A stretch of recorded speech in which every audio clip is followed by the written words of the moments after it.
Investigaciones Jurídicas, al doctor Jaime Cárdenas y al doctor Fix por haberme invitado a participar en tan pertinente y relevante evento.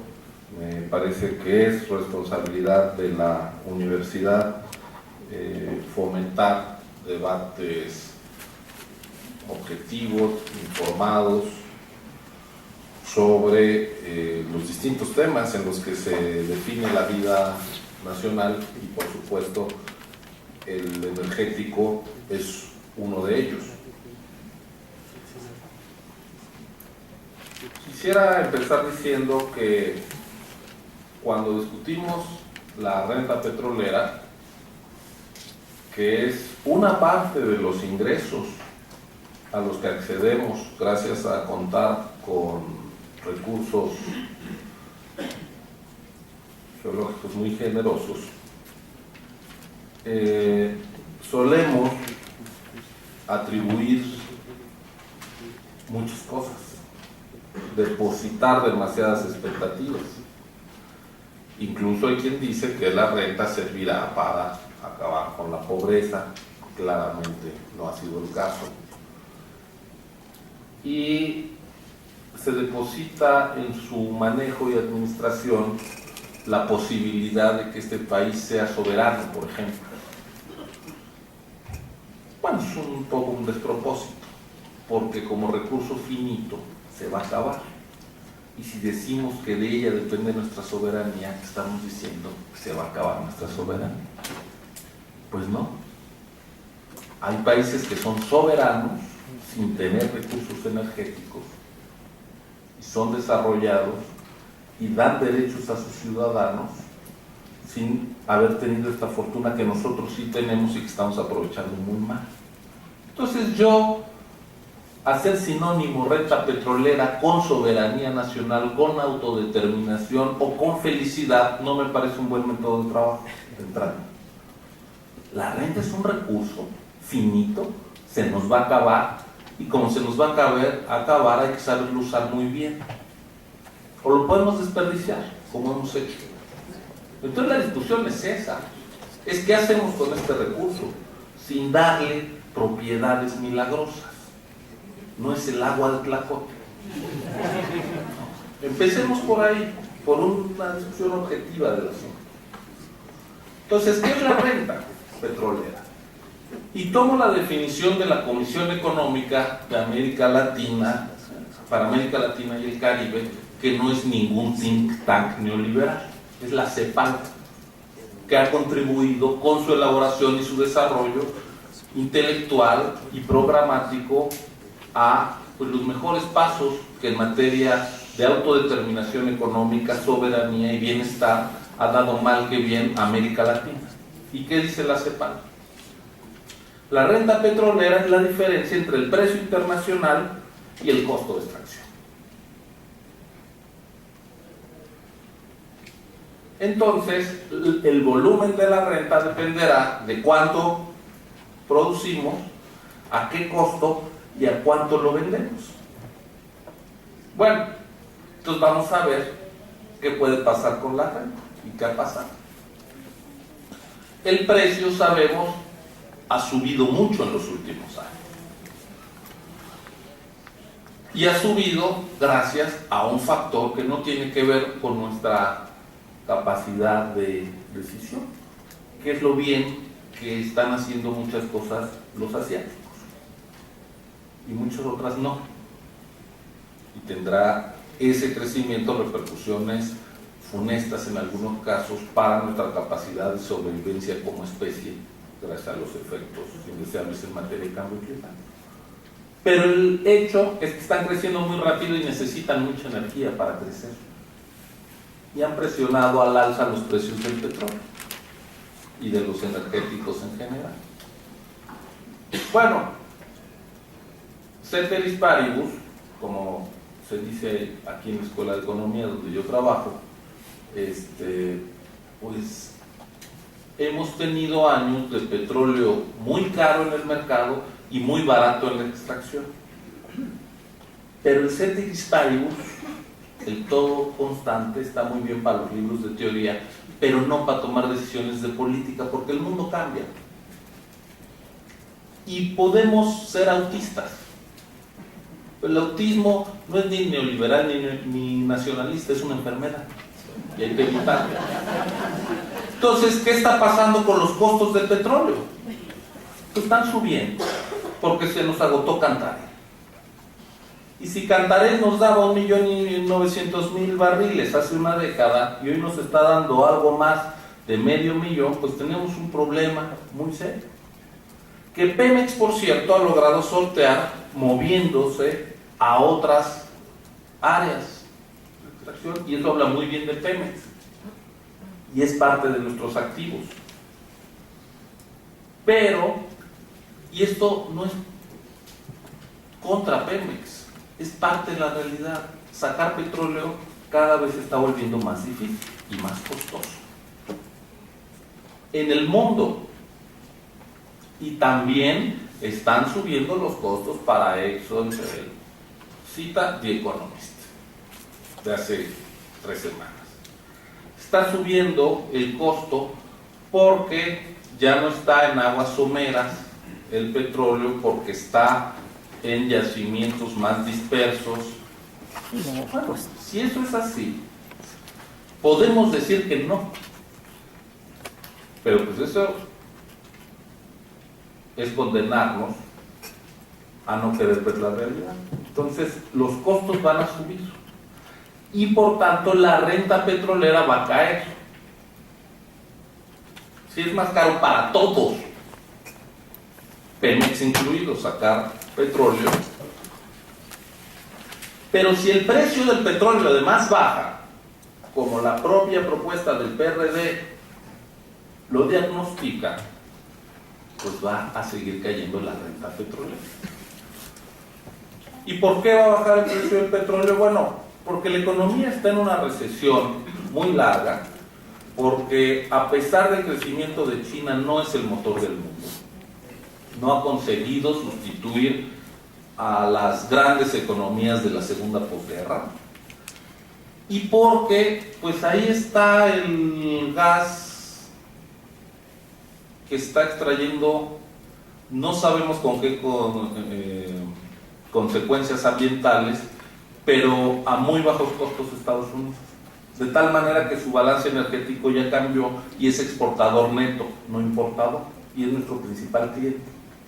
Entonces, si a uno le compran menos, lo sabe cualquier vendedor de fruta, el precio de su producto cae. Entonces podemos decir que ceteris paribus, que no, pero sería una irresponsabilidad. Entonces, por el lado de los precios y de los costos, tenemos problemas. Y tenemos la parte de la cantidad, que es la tercera variable. Y la cantidad no ha caído tanto, estamos estabilizados alrededor de 2,5 millones de barriles al día, se podrá mantener, y si la única manera de aumentar la renta, si están cayendo los precios y subiendo los costos, es aumentar la cantidad. Pero la cantidad tendría que aumentar más que proporcionalmente que los costos. Es decir, deberíamos de tener una curva de oferta más o menos plana, elástica. Pero en la realidad la curva de oferta es muy inelástica, es muy difícil extraer el petróleo. Bueno, pues entonces no podemos contar con que la renta siempre estará ahí. Y sí tenemos que hacer un esfuerzo por mantenerla, por ampliarla y por usarla racionalmente. Ahora, ¿cómo se puede usar la renta? ¿Solo los países que tienen empresas públicas disponen de renta petrolera? Pues no. Estados Unidos dispone de su renta petrolera teniendo un sector privatizado del petróleo. Y no es un estado débil, ¿eh?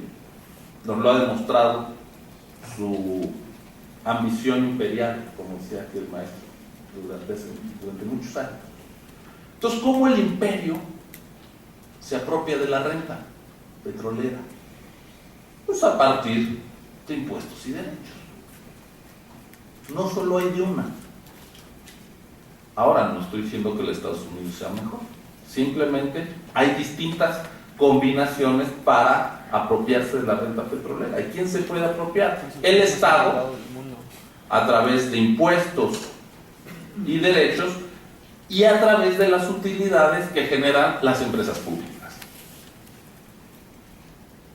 ¿Y los privados pueden participar de la renta? ¿Participan? Sí. ¿Cómo? Directamente, o bien siendo accionistas de empresas mixtas, como en el caso de Petrobras, o bien haciendo ellos el negocio, a través de concesiones. Bueno, en nuestro caso, ¿qué tenemos? Que el 100% de la renta va directamente al Estado. ¿Quiere decir que eso implica que la renta se quede en el país? Pues no. Durante los años 80 la renta petrolera sirvió para pagar la deuda externa con nuestros acreedores. Se iba a Manhattan ese recurso. Con el actual modelo constitucional. Entonces tampoco el actual modelo constitucional nos blinda por arte de magia de que este recurso no se nos fugue y no se vaya al gran capital especulativo del mundo, como ya nos ocurrió. A menos que no queramos ver nuestra historia. Pero nos dedicamos una década a trabajar para pagarle a los banqueros con los que nos endeudamos y a mandar la renta para allá, la renta petrolera, la riqueza de nuestro subsuelo. Para eso sirvió. Bueno, a mí me parece muy mal. Simplemente alerto que el actual diseño no nos blindó de eso. Tendríamos que blindarnos, efectivamente, y eso depende de muchas cosas, de las decisiones macroeconómicas, de cuánto se compromete uno.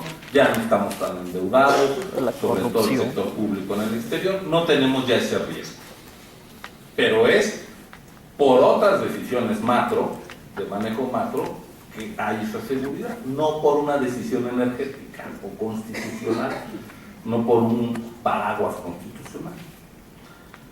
Ahora, ¿para qué hemos estado usando la renta en los últimos años? Ya dije, parte se nos fue para pagar la deuda y en las décadas posteriores lo estamos usando para financiar el gasto corriente.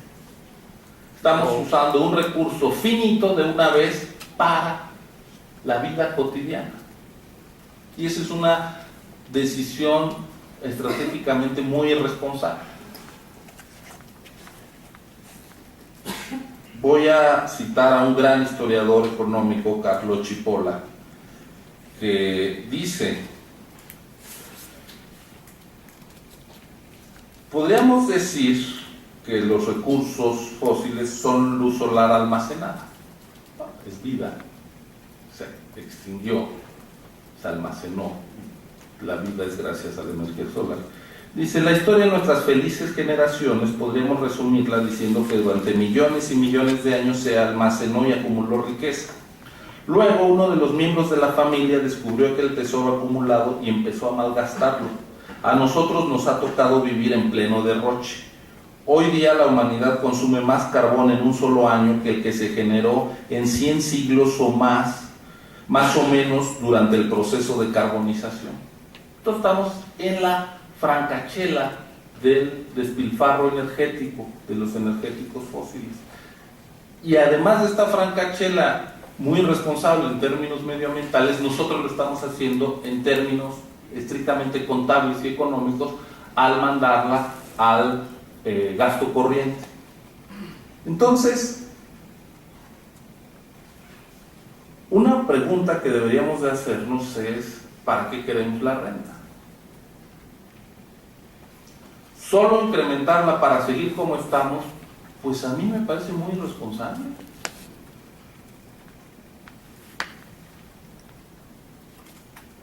Ahora, yo coincido en que hay que despetrolizar las finanzas, pero eso implica tomar una decisión muy fuerte, que es sustituir el 6% del PIB que nos da la renta petrolera. Nos da más los ingresos petroleros, pero ahí va IVA, IEPS, impuestos por importación, en fin. pero lo que es renta, que es la parte de la extracción, es como el 6% del PIB. Bueno, pues tendríamos, que es más, es el doble del gasto en salud, del gasto público en salud. Es más que el gasto en educación. Bueno, pues tendríamos que decidir sacarlas de algún otro lado, a menos que querramos quebrar al país. Y eso implica subir los impuestos. Y hemos visto una reacción furibunda a una muy tímida propuesta recaudatoria, sí recaudatoria, y así tiene que serlo en un país que recauda el 11% del PIB. Quien dice que descalifica por recaudatoria una iniciativa, pues quién sabe en qué país viva, porque solo hay un país en América Latina que recauda menos que México, es Haití, y después del terremoto. No nos podemos dar el lujo de tener un estado tan débil como el de Haití en términos relativos. Hay que subir por lo menos 10 puntos, y eso implica, pues sí, acabar con algunos privilegios, y ni modo que el 10% que manda a sus hijos a colegiatura paguemos IVA. Si no, nosotros ¿quién? Sí, los grandes contribuyentes, pero también las clases que viven bien. No basta con decir hágase la voluntad en los bueyes de mi compadre. Eso dicen los grandes contribuyentes. Está bien, podemos quedarnos así. Está bien, pero que dejen de robar. Entonces, hay que despetrolizar las finanzas, pero hay que tomar la decisión de afectar otros intereses. Y ya vemos cómo se reacciona. A las primeras de cambio, a mí no me toque. Bueno, si esa es nuestra voluntad para construir un pacto social y un acuerdo colectivo más redistribuyente, pues apaguemos la luz. Si no estamos dispuestos a nada. Estoy hablando de los que más tienen, del 10%, porque de la matrícula escolar de enseñanza pública obligatoria, el 9.4 va a escuelas privadas. 9.4, no, el resto, el grueso va a las públicas. Y en vez de decir que haya recursos fiscales para mejorar las condiciones de las escuelas, porque hay el 30% de las primarias en este país que no tienen agua, para que el niño vaya al baño y tome agua, no. Cuídenme mi privilegio fiscal, como clase media acomodada. Pues no, yo creo que no. Podría decir algo para arrancar una frase, decir que paguen los otros, pero no creo que sea el papel de un académico buscar un aplauso fácil. Entonces, tenemos que hacer toda esa otra operación que es la hacendaria, y no hay ninguna fuerza política en nuestro país que esté dispuesta a hacerla. La izquierda es enemiga de los impuestos, y aún así le llamamos izquierda en México. Bueno, le están subiendo el impuesto a las mineras, y ni eso se reconoce de parte de nuestros líderes, y estaba en su plataforma. ¿Hasta cuándo?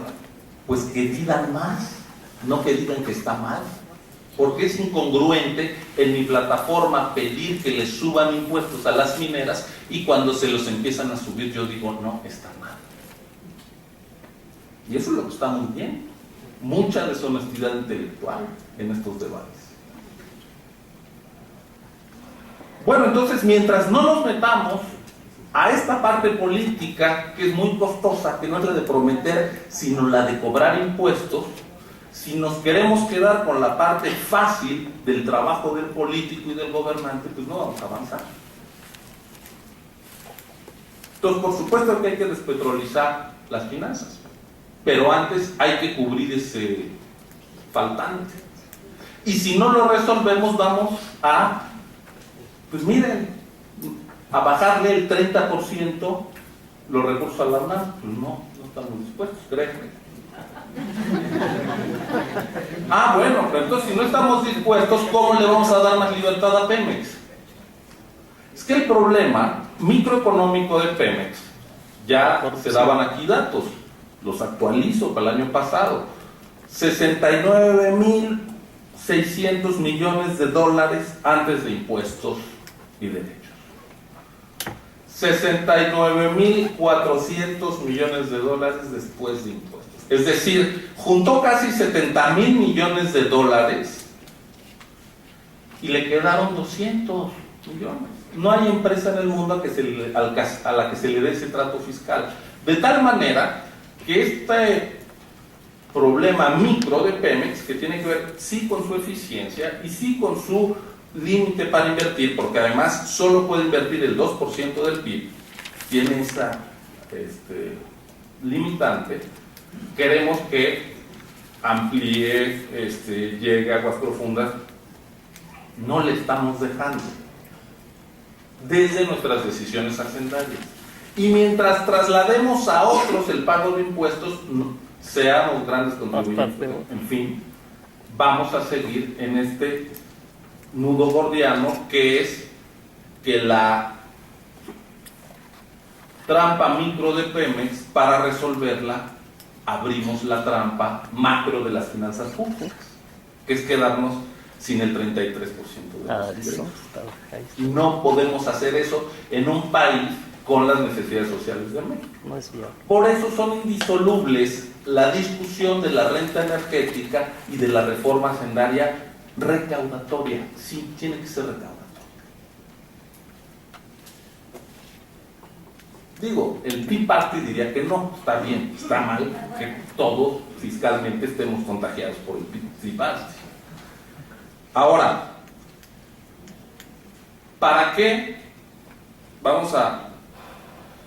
Esto tiene que ser gradual, no es de la noche a la mañana. Es tal nuestra debilidad fiscal que poco a poco hay que ir ampliando la recaudación y poco a poco hay que irle liberando recursos a Pemex. El ingeniero Cárdenas decía que para el año que entra le dejaban 140,000 millones a Pemex.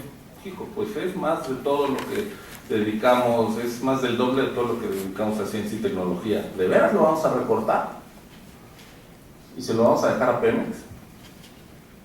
No podemos decir que le vamos a dar plena autonomía de gestión si no pensamos que Pemex es y seguirá siendo por un buen tiempo un surtidor indispensable de recursos al Estado.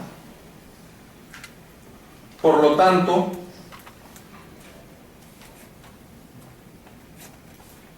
yo diría que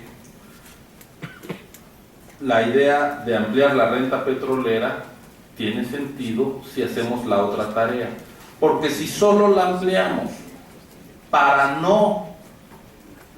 seguir viviendo de estos recursos que se acumularon durante millones de años y gastárnoslos como nos los hemos estado gastando, pues está muy mal. Otra cita de Chipola: a decir verdad, representa mucho más trabajo vivir de los ingresos que vivir del capital acumulado de las áreas geológicas. Y eso es lo que no hemos podido hacer: generar ingresos recurrentes para el fisco, y vivimos de lo que se acumuló en las áreas geológicas. Bueno, tenemos que romper eso, porque además se va a acabar, como hemos dicho todos. Ahora, yendo a las propuestas concretas. Hoy hay empresas que directamente disponen de algo de la renta petrolera, sí, a través de los contratos. Nada más que esos contratos les llamamos costo. Si la renta es la diferencia entre el precio y el costo, pues si yo subo el costo tengo menos renta. En los hechos estoy disminuyendo mi renta porque ya se le está llevando con quien contraté. Ahora, el principio es no contratar con nadie. Bueno, no hay ninguna empresa en el mundo medianamente compleja, digamos una empresa reparadora de viviendas, que no se asocie con otro. Y a lo mejor el yesero se asocia con el plomero. Bueno, eso es normal. Imagínense en un negocio de la complejidad de la industria petrolera, y ya en aguas profundas y ultraprofundas. Todo el mundo lo está haciendo en el mundo, incluso Pemex. Bueno, yo creo que hay que seguir. No le podemos pedir a Pemex que sea una empresa diciéndole: tienes prohibido comportarte como empresa. Bueno, entonces Lo que tenemos que hacer es reconocer que hay parte de utilidad que van a buscar los socios. Bueno, pero eso no es una cuestión de principio, es una cuestión de reconocimiento de la realidad. Los empresarios buscan ganancias. Ahora, ¿en qué condiciones se las vas a dar? Y la actividad privada no es lesiva per se. De tal suerte que yo lo que sugeriría es, vamos a ver cuál es la mejor manera de involucrarnos con los privados. Hoy tenemos una manera vergonzante, que es a través de los contratos incentivados, manteniendo el 27 de la Constitución con la prohibición, y eso lo único que hace es elevar los costos para Pemex, porque el riesgo de la inseguridad jurídica en la que se ven los que vienen a hacer contratos con Pemex, no lo llevan ellos, se la cargan a Pemex en los costos, en los precios que le ponen. Entonces hay que bajar eso. Y si la Corte ya dijo que los contratos son constitucionales y se están haciendo, pues podemos seguir diciendo que no es la Constitución, sabiendo que se le está dando la vuelta todos los días. Yo creo que por congruencia y realismo tendríamos que discutir el 27. Incluso me parece que los énfasis del ingeniero Cárdenas están en el 28. Él lo ha dicho, el problema es el 28. Y creo que sí, porque es muy difícil afirmar a estas alturas del partido, con internet y todo, que un área estratégica para la nación son los telégrafos y no el petróleo, ¿no? Es muy difícil. De tal manera que Pemex debería de participar siempre. Si se dan las concesiones que propone Acción Nacional, llegaría una empresa, extrae de aguas profundas, paga sus impuestos y así y sus derechos, y así nos quedamos con la renta petrolera, pero las utilidades serían privadas y no aprenderíamos de esa tecnología. Y en el mundo las empresas públicas están en expansión. Un dato de The Economist también, para no crean que es de un periódico mural de la Facultad de Economía. En 1950, el 85% de las reservas mundiales de petróleo estaban en manos de las 7 hermanas, de las 7 grandes compañías privadas. Hoy, en 1950 tenían el 85% 7 privadas. De las reservas del mundo, hoy, el 90% de las reservas están en manos de empresas públicas de los distintos países. Bueno, si esa es la tendencia mundial, si se están fortaleciendo las empresas públicas, ¿por qué nosotros no hacer lo propio con Pemex? ¿Por qué no asegurarle que si viene alguien que tiene la tecnología en una actividad especializada, y aquí, perdónenme, voy a citar a Adam Smith, pero pues el progreso económico tiene que ver con la división del trabajo, y hay que aprovechar la especialización y la división del trabajo. Se la compra. Y si le decimos a Pemex que no aproveche la especialización y el conocimiento que han hecho otros, sino que parta necesariamente desde cero, pues es una decisión ineficiente. El chiste es que comparta y que aprenda y que desarrolle. Que compre. Entonces yo digo, veamos cómo ampliamos la renta petrolera de la que dispone el Estado. Porque la renta petrolera o se la podemos entregar a los extranjeros o la podemos dejar allá abajo y a lo mejor la revolución energética nos rebasa y pues dejamos ahí enterrado un recurso que no va a ser tan valioso en un futuro. No le hace. Lejano, no lo sabemos. Puede caer el precio por lo del gas ahora. Bueno, no sé, a lo mejor hace 150 años el recurso más valioso era el NGN. Entonces no nos hubiera convenido dejarlo ahí sin explotar, porque se desarrollaron las fibras justamente derivadas de los recursos fósiles. Bueno, ¿cómo ampliamos la renta de la que dispone el Estado en un escenario de tiempo en el cual nos pongamos, yo diría, dos objetivos? Uno, usar estos recursos finitos para generar recursos, ingresos recurrentes en el futuro. No podemos seguir gastando la renta petrolera en gasto corriente. Y si ustedes ven las decisiones